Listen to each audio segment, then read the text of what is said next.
Bills Mafia. That's John getting down as always. Bills Mafia, what's going on? It's Dave and John on your Tuesday afternoon. After, I'd say we're a day and a half removed of one of the craziest, wildest, amazing, awesome Josh Allen experience games that we've seen. So, John, how are you feeling about 36 hours removed, man? How are you feeling? I'm still recovering. It was just breathtaking, wild. You never want to think that you're out of it when you have Josh Allen, but down 15, late fourth quarter, Derrick Henry's been averaging basically a first down every time he touches the ball. Like it felt like it was over. But Josh has proven before, and this more than any other time, he's never out of it. They're never out of it. It's not ever done until the game is completely over. And it was just an absurd game. There's plenty to digest, which we're going to. We're going to break down a lot of the different elements to it and what went well and what didn't and all of that. But man, that game, not only was it just an incredible performance and an incredible comeback, but it just felt like such a tone setter for this season of what we're all hoping is a very special season. The last season at the stadium, Josh Allen coming off his MVP year, like everything, it's lining up and it has the potential to just be so magical. And it starts with that. Like it doesn't start better than that. It doesn't start more magically than that. And what Allen did was just so special in that game.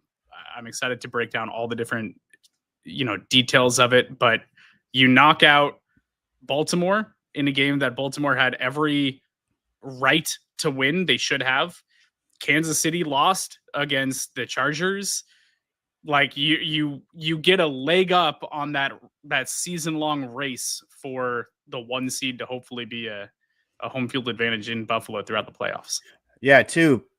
Not to mention everyone in the AFC East lost besides the Bills. So you have that buffer heading into a divisional game, yep. 2 divisional games in a row here. So to me, it was bittersweet because I've said for the longest time, I think John and I have spoken about the Bills' defensive line and some concerns that we might see kind of rear their ugly head early just because of so many moving parts.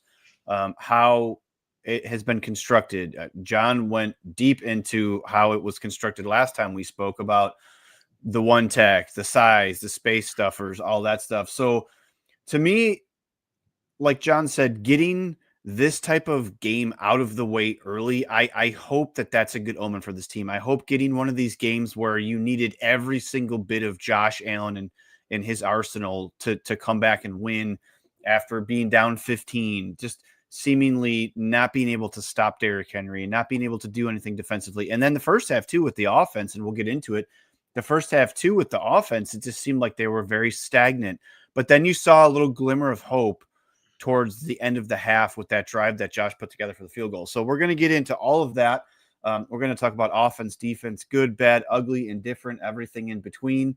So get this out of the way right now. The Bills signed a punter, and it is not Bill Burr. He looks like Bill Burr. It's Cameron Johnston, formerly of the Pittsburgh Steelers. And I was asking John before we came live about Brad Robbins, and you want to share the words of wisdom that you gave me about Brad Robbins? Because I hadn't looked too in-depth into the punter stats as of yet. So what was up? What did you notice about Brad Robbins? Yeah, I think he was sacrificing distance for height, trying to allow the coverage team to get under it, which is not a bad approach. I don't really have a problem with that. But statistically speaking, he had the lowest EPA per punt of any punter in the NFL in week 1. And I think that lack of ability for length is probably what led to the decision. I don't think that he had a horrible game by any stretch of the imagination. I am still kind of puzzled by it, but statistically, that's the one thing that stands out. It's like, okay, well, EPA per play, punter, lowest in the NFL. I guess they're looking at that. Maybe they don't like the way that he's holding for place kicks, although I thought the holds all looked pretty good and throughout the game. So I don't know. I honestly don't know what went into the decision, but that's the only thing that I could really find and come across that paints somewhat of an image. One thing I do think is really interesting about Bills Burr here that we signed, he looks exactly like him. Go look him up if you haven't already. He looks exactly like a jacked Bill Burr. He's coming off a right knee injury that had him on IR all of last season. That's his kicking leg. So they must feel good about his medicals clearing. They must feel good that he's fully recovered and back and ready to go. But I do find that interesting that he's coming right off of a right knee injury. Yeah, you bring up Robin's EPA too, and the Bills, as we all know, have an analytics department that they boast highly of. Like, they talk about it a lot. So that's something I'm sure that, like, if John has access to those stats, I'm sure the Bills have looked into, you know, what could we do better? Because Prater's kicks all look good on extra points and field goals. So, you know, I don't think it was that. But then again, I don't think Prater's the final end all be all. We don't know how long Tyler Bass is going to be out for. But if Prater's going to do this on a consistent basis, I think we're okay. We're in good shape there. I don't even want to talk. I've seen already that there's a kicking controversy. God, can we just not? Like, right. Can Bills fans just go one season without a kicking controversy conjured up in their own minds? Like, it's all you guys. Yeah. It's not the team. There's no controversy in the team. Yeah, Tyler Bass is the kicker. Yeah, and if you ask Matt Prater, he's like, even in his post game, like when they were doing the speech in the locker room, he's just like, I'm just glad I'm here forever, however long I'm going to be here for. Like, I'm just glad to be here. So, dude was coaching his high school son's team down in Chandler, Arizona, outside Phoenix last week when he got the call. He's going right back there as soon as he can. Yeah, and it's funny too. Taron Johnson, they interviewed him right after the game, and I think it was Thad Brown. He was like, "Do you know who he is?" He's like, "No, I don't, but I'm glad he's here." I have no idea who this guy is, but I'm glad he's here. So that was funny. So all right, let's get into this game, and we could break this down, you know, a plethora of different ways. You know, obviously, I wanted to title the thumbnail "The Good, the Bad, and the Ugly." I went back and forth because I didn't want people to think that we're just going to be negative Nancy's, but there is some good, there is some bad, and there is some ugly. So I think that's just a truthful statement about this game. So let's start out at the beginning. How do you feel the Bills opened the game? It was nice to see Dalton Kincaid get that touchdown right off the rip. So how did you feel about how the Bills offense started the game? And then maybe we can kind of talk about how they kind of played after that into halftime. Yeah, I love the way that they started. I love the intensity that they came out with. I'm glad they came out with a fast start. You know, we talked about that last week. You can't let Baltimore just start steamrolling early. Like, the best defense is to play with a lead. And yeah, they did lose that lead, but they started fast and they put points on the board right away. I thought the offense looked great, especially early. There was one drive, second quarter, I think it was, that didn't make any sense to me, where it was just 3 straight runs and a punt. And that was weird. But all in all, I thought that the play designs were good. I thought the intensity was good. I like the variety of different targets that we got going.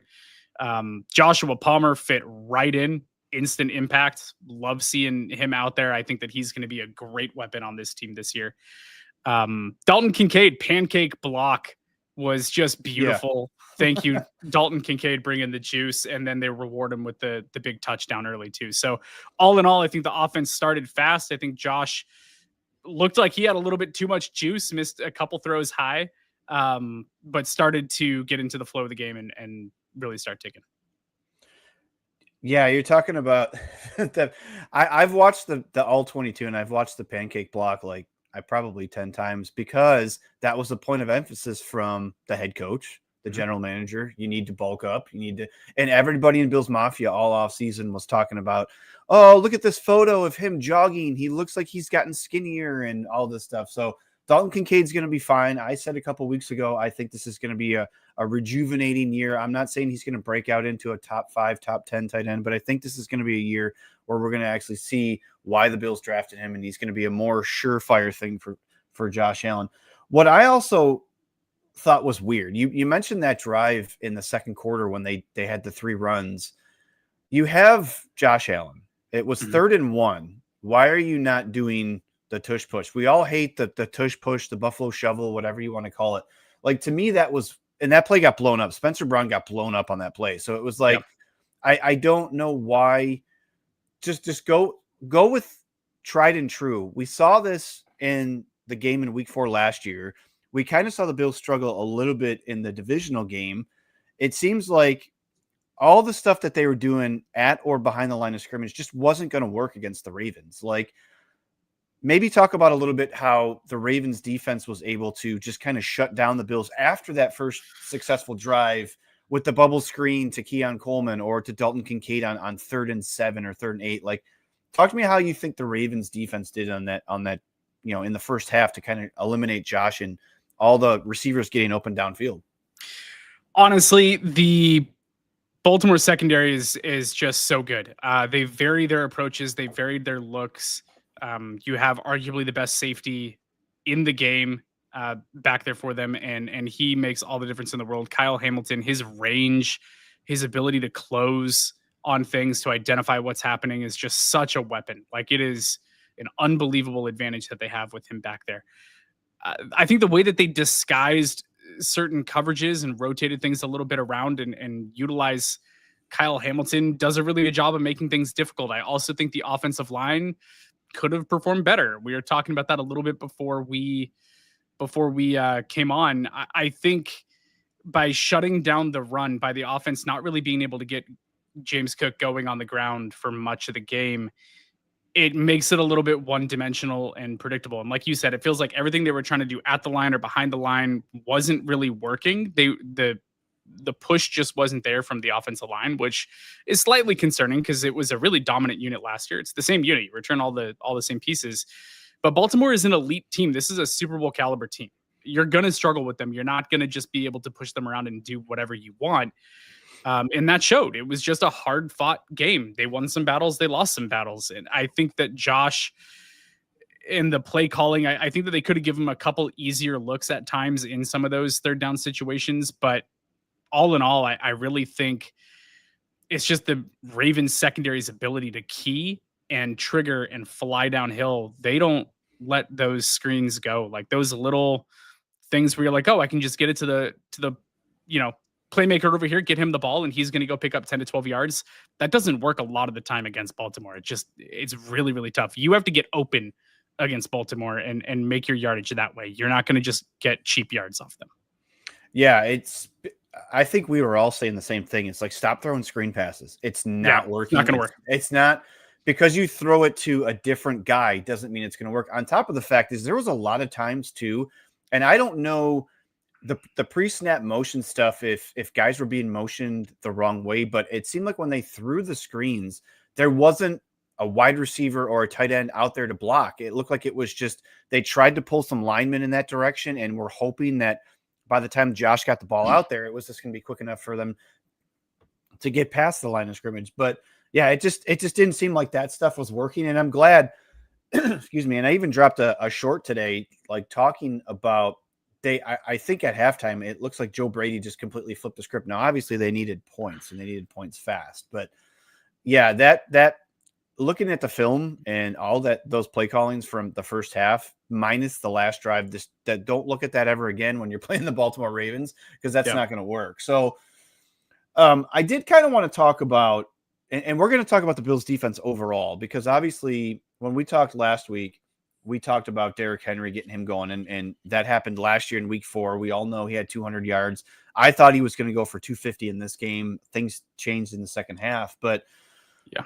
How much of the Bills offense did you see in the first half to be concerned heading into the second half? Now, we know the second half happened, but we can't pretend like we knew that was going to happen. Like, how concerned were you after that first half heading into the second half? And then we can we'll walk it back a little bit and talk about the Ravens offense.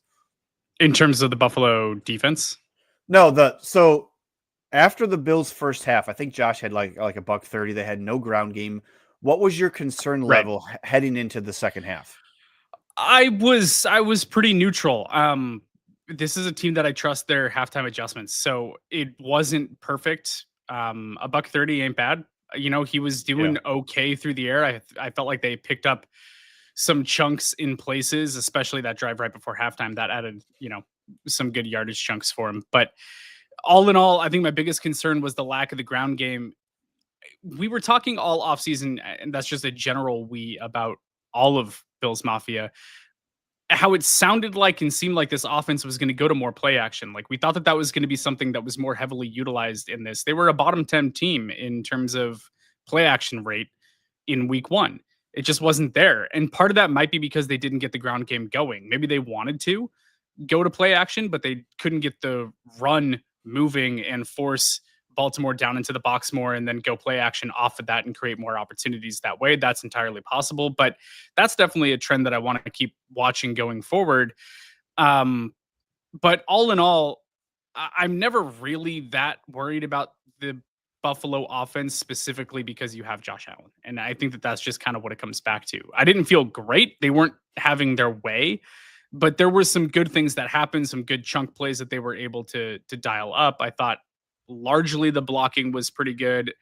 The blocking on the outside by the receivers and the tight ends I thought was good. So I saw some things where I'm like, okay, they can hang in this, but I was more concerned. I mean, it was the defense that was terrifying. Like that was the thing where I'm like, none of that matters if you can't stop Derrick Henry. And that was my biggest thought going into halftime. I mean, they gave up 20 points in the first and in the second half. So a lot of people want to talk about how they kind of shut them down. It was ultimately the last two drives the Ravens had, but the Bills. So let's talk about the Bills' first half defense because I think they improved in the second half. Let's talk about the first half defense. What specifically sticks out in your mind? Obviously, we know Derrick Henry was gashing the Bills. We know that, but is there other things that people should probably look at instead of just saying, well, the Bills can't tackle, the Bills let Derrick Henry run all over the place? Like as far as the DTs and the ends, because I know there was a couple times because I was specifically watching Joey Bosa because I wanted to see if, oh God. So sorry, just had flashbacks to horrible things. No, I was watching Joey Bosa for two reasons. Number one, we hadn't seen much of him in the preseason. Number two, I was watching because he was out there a lot. He was playing a lot more than I had anticipated him playing in the first game. I thought maybe that would be a ramping up type thing. But kind of go through some of the players on the defensive line. Let me know some of the things that you kind of saw. There wasn't a ton of good, so I guess just kind of pick your poison here as far as any of the players on the defensive line and, where you feel like they struggled the most. Because I know your feelings on a one-tech defensive tackle. So talk to me about the defensive line a little bit. I'll tell you what, right before Josh got the ball back for that drive before halftime, I was starting to look at highlights of Dominique Orange, the one tech for Iowa State. I was looking at college one tech highlights early in this game.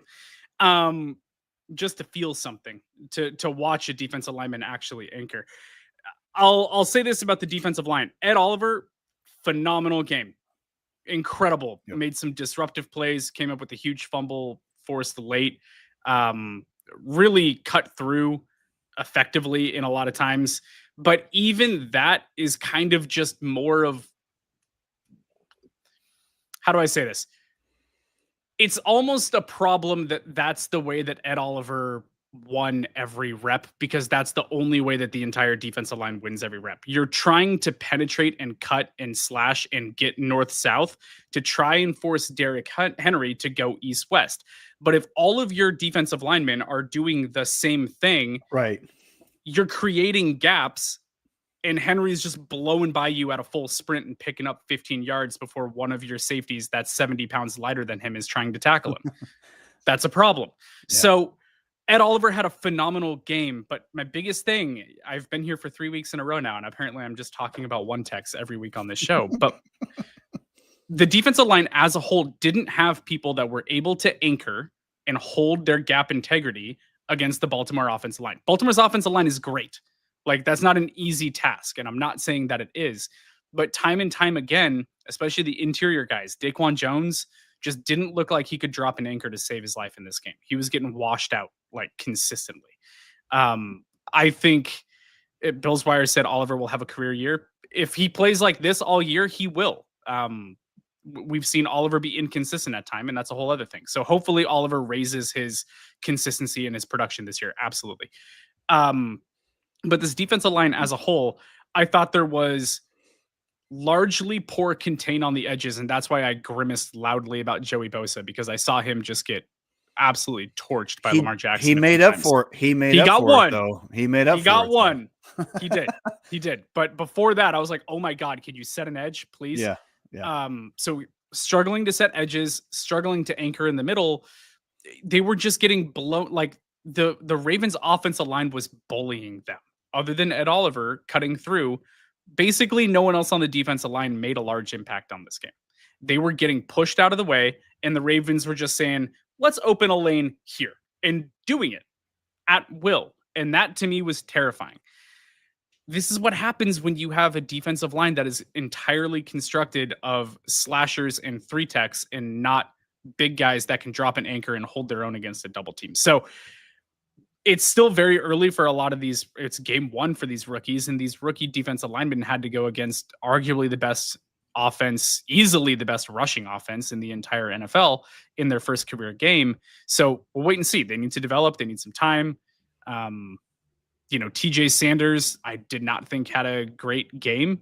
Deion Walker at times looked okay. I thought that they both looked better in pass rush than they did in run defense, which fits the draft profile of what they were going after. So I don't know. I didn't feel like enough was done in run defensive help, especially on the defensive line this offseason.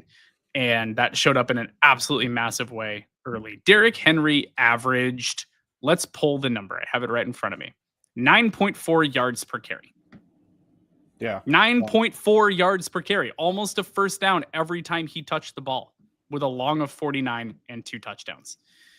So no, not every week you're going to be going against Derrick Henry in that offensive line. But when you do have to go against them, I mean, you got to be able to do something different. And this, by the way, we went into this game saying it might be different because Taron Johnson's healthy, because Matt Milano's healthy, because Terrell Bernard is out there, because everyone's healthy. Everyone's here. This is your starting defense, and they got steamrolled. Well, then they got absolutely bullied. Don't look at the PFF grades for Matt Milano and Terrell Bernard, because they're both 29.7. I believe it. And it was bad in coverage and against the run. Yeah, so not great. I do like the point that you made about the fact, and we talked about it a couple weeks ago, that it's the first game of the season and you're not playing this Baltimore Ravens, Derrick Henry, Lamar Jackson. You're not going to be playing them every week. There's going to be some good running backs and quarterbacks combinations, no doubt, but you're not going to be playing this every week. And this is and I think I said it, this couldn't have been the worst. There couldn't have been a worse opponent for the Bills to play with this new scheme and system and pieces than the Baltimore Ravens. I feel like it was just a matchup that was like not made for these guys to try to roll all this stuff out. I mean, TJ Sanders' PFF grade was 29.6. Deion Walker's was 45, which is better, but most of that was in against the pass. So, yeah, like you said, I mean, you've been harping on it for almost a month now. Like, we can't just let them get downhill on the Bills, because once they get downhill, we just don't have the guys that can stop it. So, again, as the game progressed, and I don't want to jump too far ahead, but I do want to talk about that drive before the half for the Bills. I do want to talk about that because I feel like there was a glimmer there. You know, the Bills were down 20-10 at that point. There was a glimmer there of, well, Josh Allen can do some stuff, because I felt confident because the Ravens were playing prevent defense, and Josh was still able to just, you saw the offensive linemen for the Bills were just standing there. Mm-hmm. Like, just, there was nobody around. Okay, they're in prevent. No one's rushing. And Josh just hits that nice pass to Keon. And then I don't know how Kincaid got out of bounds with 1 second left on that second pass, but that was some momentum right there. I feel like that was kind of a shot in the arm looking into the second half, because with the Bills being down so much in the second half, I felt like, okay, is this more of the Ravens playing prevent defense, or, you know, like what's happening here? So that first half drive at the end there for the Bills, I feel like that really started putting the offense in motion. And I think Joe Brady started to feel like, okay, maybe we need to just abandon the run, and maybe we need to start doing this because we're not winning up front. So at halftime, Bills were down. So we'll go into a little bit into the second half. Oh, side note on Tyrell Shavers, because a lot of people were talking about, well, why is Curtis Samuel not playing and Tyrell Shavers is? And why did Tyrell Shavers not get any snaps on offense? Tyrell Shavers played every single snap on special teams, all four ways. So I just wanted to throw that in there because I found that nugget today, and I thought that was something that we need to pay attention to that, because Curtis Samuel, as we all know, is making, I believe, over $8 million, and he was a game day inactive. So that's a different topic for a different show. So all right, let's talk about the second half in the Bills defense. Did you see any difference in scheme, or was it that the Ravens got a little bit conservative and went away from what was working in the first half? What's your thoughts on the second half Bills defense? Well, what I thought was interesting is the Bills opened the game playing a pretty hefty amount of 4-3, of playing base. They had 3 linebackers on the field. And when they did, I felt like things went better for them. Then they got away from that, it felt like, for most of the second quarter, and Derrick Henry was running roughshod over them. And then out of halftime, I felt like they started to mix and match their base defense back into it a little bit more. I do feel like for most of the second half, Baltimore played it too conservatively, both on offense and on defense. And their offense, I think they just wanted to choke the Bills out with the ground game, and that was pretty much it. Now, Zay Flowers had over 100 receiving yards. He had 124 on 7 catches or something like that. I don't have the numbers exactly in front of me. It's close. It's around there. 143 on I think 7. I think he's second in the NFL, or no, I think he leads the NFL in receiving yards, and That's Derrick hilarious. Henry leads the NFL in rushing yards. Yeah, figures. So they were throwing the ball, especially to Zay.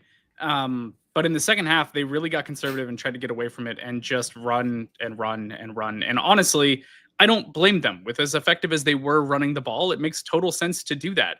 And they did have a ton of success in the second half also.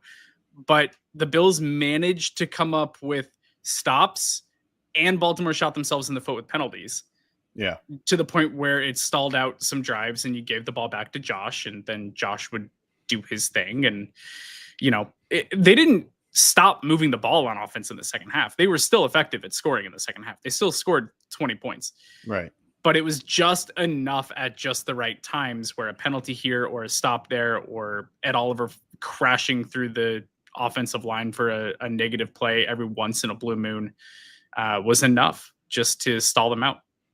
Yeah, the Ed Oliver big boy play on Derrick Henry was nice. That was sick. Yeah, it was like, I'm sick of this. Like, I'm putting my foot down right here, right now. So I don't think enough is being talked about the Christian Benford tackle on the Ravens' last drive. I don't feel like that's being, I've watched it a bunch of times in the All-22, and I don't feel like that's being talked about enough. That is what you get paid to do.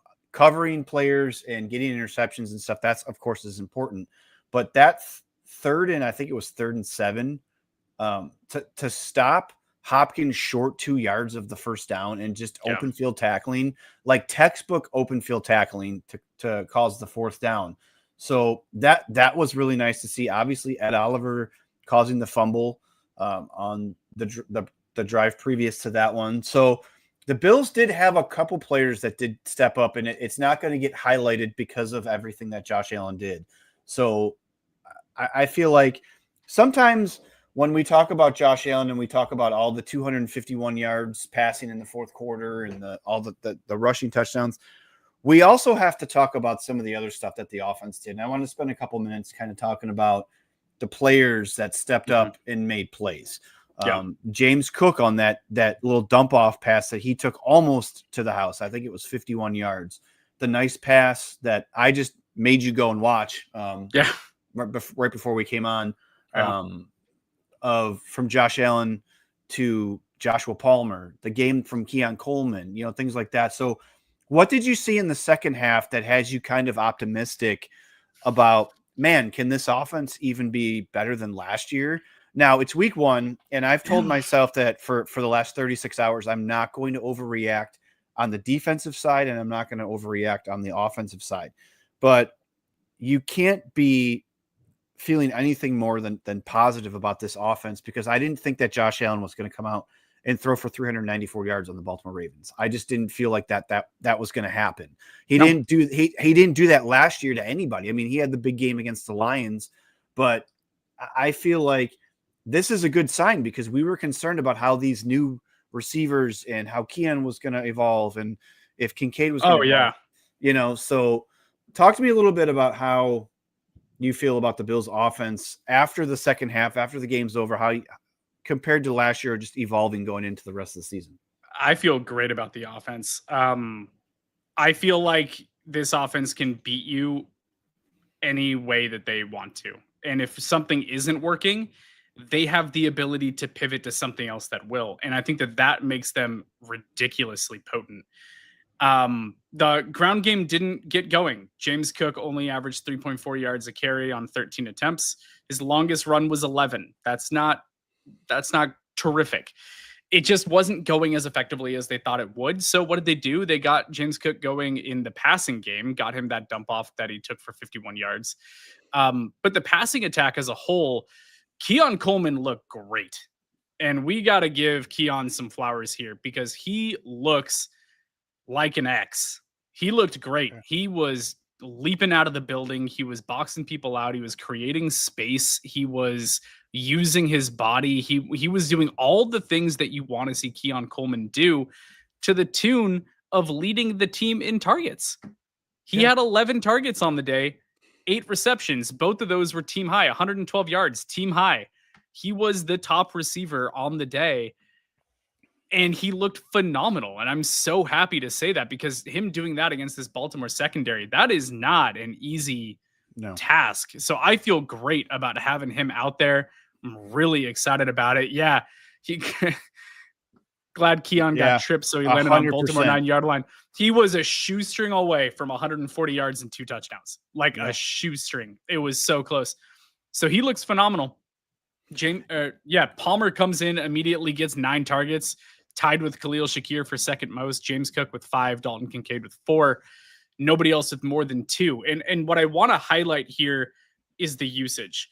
James Cook is going to be involved in the passing game somewhere in that 3 to 6 target per game range probably. And then you have Khalil Shakir, Josh Palmer, and Keon Coleman all operating between 9 to 11 targets, all operating at all 3 levels of the field. You had them working down the field. You had them taking short catches. You had them really kind of mix and matching a little bit in terms of what their roles were going to be on play to play. And to me, that is incredibly fascinating and exciting because defenses can't line up and be like, Keon Coleman is running a go route, Khalil Shakir is running something underneath, and Joshua Palmer is running something intermediate, because that's not the way that they're going to draw up their passing game. It is varied. It is layered. There's a variety of different approaches to how they're going to go about it. And that has me absolutely thrilled. And then you factor in Dalton Kincaid getting, 4 targets, I think it was. Would have liked to see a little bit more for Kincaid. Yeah, 4 targets, but he caught all 4 of them, which is great. Those are the reliable hands that you want. He had a red zone touchdown too. So that's what we wanted. Red zone touchdown, right? Yeah, reliable hands, red zone work. Right. That's why you drafted him. Right. So I loved it. Would I have liked to see the offensive line have a little more success in the ground game? Yeah, Baltimore's a tough task. But in terms of this passing attack, man, they can slice you up in a lot of different ways. Yeah, I think like you said, the biggest question was how are we going to unleash all these guys? Like, what are their roles going to be? And I think a lot of the pushback from guys like you and me were like, well, they can all do different things. So it's going to be whatever they want. And I think that didn't really catch on because the Bills didn't have that X. Like even if Keon turns into that, fine, cool, great. That's just gravy. But the Bills didn't have that true X because I don't think Joshua Palmer's a number 1 receiver. I feel like he's a really good number 2 receiver. But I feel like having all those different available options, and then you sprinkle in Kincaid, and we haven't even talked about Curtis Samuel yet. We don't even know what that's going to look like when he actually plays. Like you're going to have another wrinkle that Joe Brady's going to have at his disposal. On top of the fact is the Bills aren't going to be playing the Baltimore Ravens defense every week. So there's going to be times when they're going to be able to run the ball. There's going to be times when James Cook's going to get going. I did want to ask you about Ray Davis. Again, it's week 1. I'm not overly concerned, but what did you see from Ray Davis? To me, I wasn't overly impressed with the few reps that he did get. Again, small sample size, but it didn't look like he was very impactful. What was your thoughts there? Yeah, it felt to me like he kind of got game scripted out of this one, which Yeah. was really interesting. He only had what 3 touches, I think Yeah. 2 carries and one catch. Yeah. I expected to see more of him because I really thought that he and Cook were going to form more of a 1-2 punch this season, and instead it was Cook basically running away with the backfield opportunities with a little bit of Ty Johnson sprinkled in and not a whole lot left over for Ray Davis. So it might have just been the way that the game went, that they were playing from behind for a lot of it, and they had to be heavily involved in the passing game. Not sure, what really happened there. I think in games where the ground game is working and they feel like they can exploit it and attack it, maybe we're going to see more Ray Davis, but maybe they just didn't feel like this was his matchup. They just didn't like it. Yeah. And you know what? The Bills did exactly what they did all of last year. With 4 minutes left in the game, what running back was on the field? Ty Johnson. So it's good to see that they are sticking true to some of that, because I think a lot of the conversation about James Cook getting that contract, well, is he going to get more snaps? Is he going to get more snaps in crunch time? Or is he going to be this go-to guy now? And apparently no. It's the Bills' offense, and Joe Brady's offense likes to have Ty Johnson out there at the end of the half, and they like to have him out there in those 2 and 4 minute drills. And he's effective. He's the Bills' best pass blocking running back that they have. So let's talk about Josh Allen for a minute. I mean, I don't even really know where to start, because like I said earlier, we give a ton of credit to this game to Josh Allen, because that's what you're going to see in the media. That's what you're going to see from all the Bills beat reporters. That's what you're going to see because it was the MVP versus MVP conversation and all that stuff. So I've watched film now twice. I'm going to try to put some stuff together so that everybody can have, a little bit of a film session. But what was your thoughts on how the Bills and Josh Allen were able to attack that secondary that we've been boasting about the whole show in the second half, and most notably in the fourth quarter? What did you see was different from Josh, if it was something that you noticed that was different in the fourth quarter? I don't even know where to start with Josh. Listen, he's the best player in the NFL. He's the reigning MVP. He is an alien at quarterback. His ability to extend plays and allow his guys to create their own space. Like, defenses can only cover for so long. And when it breaks down, his ability to locate someone streaking open or running back to the ball, the one to 𝐾𝐨𝐴 right before the half. The little flick. Well, there's that too. Like, there's so one? many. There's the backhand shovel where he he squeezed through a hole that I don't know that my 7-year-old son would have fit through. And he comes out the other side of it at 6'5", 245 pounds or whatever he is, 6'6", and then gives this little shovel backhanded flip dump off to 𝐾𝐨𝐴. It's beautiful. Yeah. Then there was the one where he rolled out to his left and Shakir was working back across the field. I think it was before halftime on that. Across his body. Across his body, puts it in, and Shakir was half a step ahead of the defender to the ball. Like, I don't know how that wasn't a pick. Like, I don't understand how he does what he does. I think a lot of it is just his own creativity and the way that this scheme values receivers creating their own space. And when they go backyard football, it plays into Josh's benefit. And it's really, really hard for defenses to stay disciplined and to stick with guys and cover for that long. So I think the second half, it was a lot of Josh. He balances so perfectly this taking what the defense gives you while still creating and knowing when to dial up the big throw and when to rein it back. Like, it is such a tricky balance. And he seems to just, over the last year and a half, 2 years, has figured out how to rein that in perfectly. And it is just a really beautiful thing to watch. I just, hats off to Josh. He just knows when to take the shot, when to rein it in. And I think the biggest thing about Josh Allen, and I'm going to sound like I'm waxing on poetically a little too much here, but the biggest thing for me about Josh Allen is not his ability on the field. It is the intangible, calm leadership where this team never thought that they were out of the game. Right. And there are not a lot of players in the NFL that inspire their team to have that level of belief. When you hear the guys on the sideline, they're like, we got Josh, we're fine. We're still good. We have Josh, we're still good. It's fine. That is insane. Like, that ability for the team to not be feeling that stress or to be saying, fuck, we're out of it. There's nothing we can do. We can't stop Derrick Henry. Like, for them to not quit is so unique and so special. And I think that they've just seen Josh do it time and time and time again.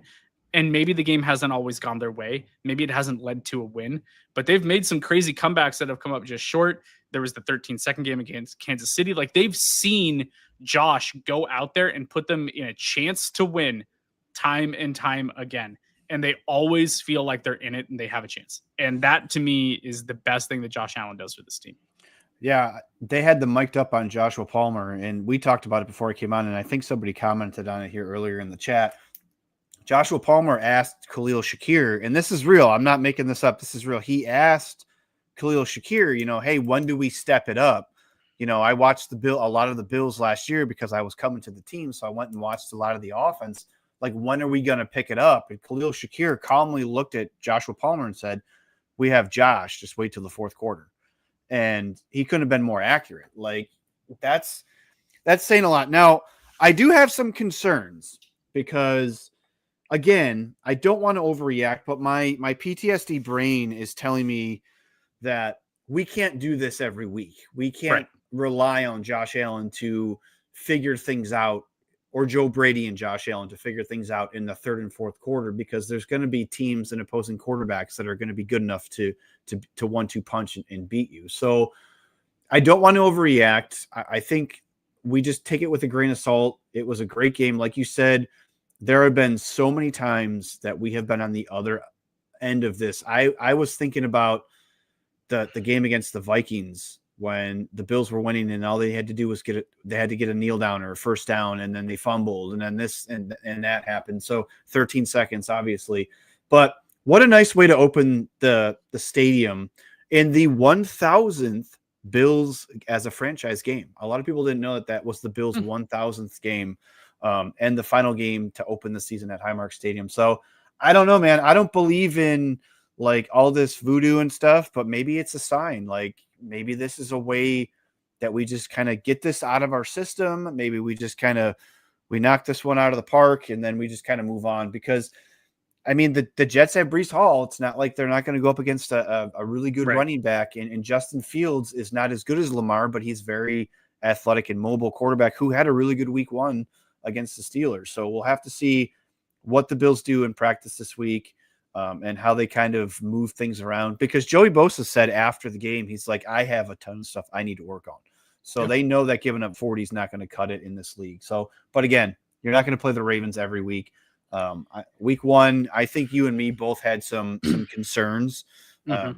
So anything else you want to touch on this before we get out of here? I think just the final thing that I'll say on it is this isn't how you wanted to win, because you don't want to have to rely on Josh having to go superhuman, but you have the ability for Josh to go superhuman, which is something that makes this team a very dangerous out. This is the first game in NFL history where, 250 plus rushing yards and two rushing touchdowns and 2 rushing touchdowns where, well, yeah, there's that. The first time that anyone has had 250 plus passing yards and 2 rushing touchdowns in a quarter was Josh Allen, but it was also the only game in NFL history where what the Ravens did on offense led to a loss. It was the only time that it has happened. I'll find the exact stat. Follow me on Twitter. I will retweet it as soon as I'm done recording here. But because I saw it and I meant to save it and I don't think I did. But it was absurd. It was like over 1,200 times that it was a win and it had never been a loss until this game. So it's not the way that you wanted to win the game, but you have the ability to win any game because you have Josh Allen and you have an offense that believes in it and an opportunistic defense that has the ability to make a big play when you need it the most. And that was Ed Oliver creating that fumble. So there's a lot to clean up. The defense needs to step up. There's a lot, but they got a win when, quite frankly, they didn't deserve one because Josh Allen put the entire team on his back. And that is crazy. We talked about the turnover battle too. Yes, there wasn't a lot of turnovers, but the Bills didn't turn the ball over. So The Ravens did. What happened in the divisional game last year? The Ravens turned the ball over twice. The Bills did not. So those things matter. The littlest things, you know, we talked a lot of the offseason about how can the Bills continue the trend from last year of not turning the ball over and getting turnovers when needed. Well, that just happened. Was it an ugly game? Yes. But I was watching one more thing about Josh Allen. I was watching some of the film analytics guys. I watched a bunch of different guys, and they're projecting that Josh Allen is still growing. Yeah. And he's still on an upwards trajectory as far as body mechanics, ball placement, all that stuff, velocity of how the ball's coming out, all that type of stuff. That's insane to think about from what we witnessed last year. Now, he didn't have the most dynamic passing stats last year, but he controlled the football. And that's what he did in the fourth quarter. He made the right passes in the right spots, and I will continuously go back to that sideline pass. If you guys haven't watched it, I'm going to try to clip it, and I'm going to put it up on X so you guys can see the placement of that pass is one of one. He's a unicorn. That play was one of one. So, you know, we'll be back next week. We're going to break down the Bills Jets. Hopefully, I will not be as stressed out. Hopefully, John will not be as stressed out. Let's have a comfortable win, shall we? Yeah. Hopefully, John won't be texting me saying that he's stressed out after the game. But this was fun, though. This was fun. I mean, let's get this out of the system. The Bills are 1-0. They are the number 1 seed. The Chiefs and the Ravens both lost. We're looking for the number 1 overall AFC seed. So this is a good way to start. And I'm just going to leave it at that. For John, I'm Dave. As always, this is First and 5. We'll see you guys next week. Go Bills. Go Bills.